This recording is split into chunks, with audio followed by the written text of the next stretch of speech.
Հերթագրվել է 9 պատգամավոր։ Արտաշես Գեղամյան, համեցեք պարոն Գեղամյան։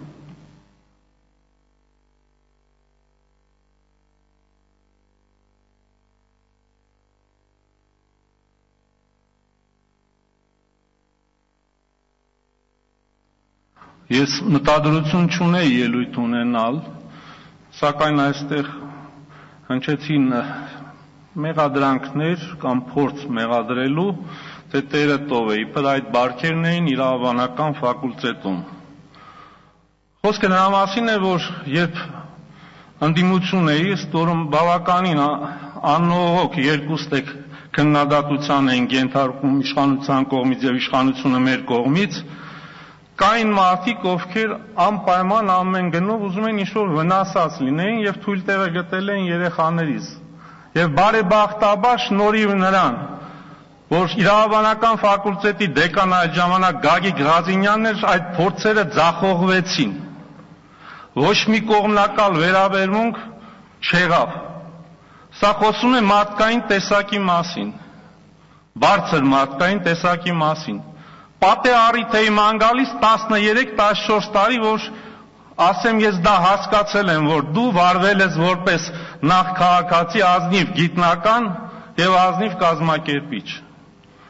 Նույնը կարող եմ ասեմ նաեւ հարգարժան Գրիգոր Բադիրյանի մասին, որը էլի ընդդիմության եղած ժամանակ որդուս հրավիրեց ֆրանսիական համալսարան, այնտեղ դասավանդում էր։ Այսինքն որակավորման այնպիսի մակարդակ կա գիտնականի, որ ճղճի հարաբերությունները իրենց համար խորթ են։ Այստեղ դրական այդ իսկ առումով պետք է ասեմ եւս մի շատ բարձր որակավորում ունեցող գիտնականի, որին էլի ուզում էի ձևը գտնել ասեմ մեր Գագիկ Ջանգիրանին։ Երբ հետապնդվում էր արդեն մյուս որդիս բանակում, թեթև ասեց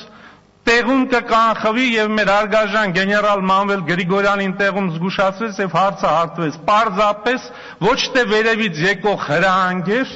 այդ հետապնդումները, այլ մտածում էին վնասելով ընդդիմադիրի հարազատներին, իշխանությունների դուրը չեն գա, մինչդեռ նույն իշխանությունների պատիվ իրանց ավելի անողոք գտնվեցին։ Բացառիկ դեպք է մենք երբ ունենք արժանավոր թեկնածուներ, իդեմս Գագիկ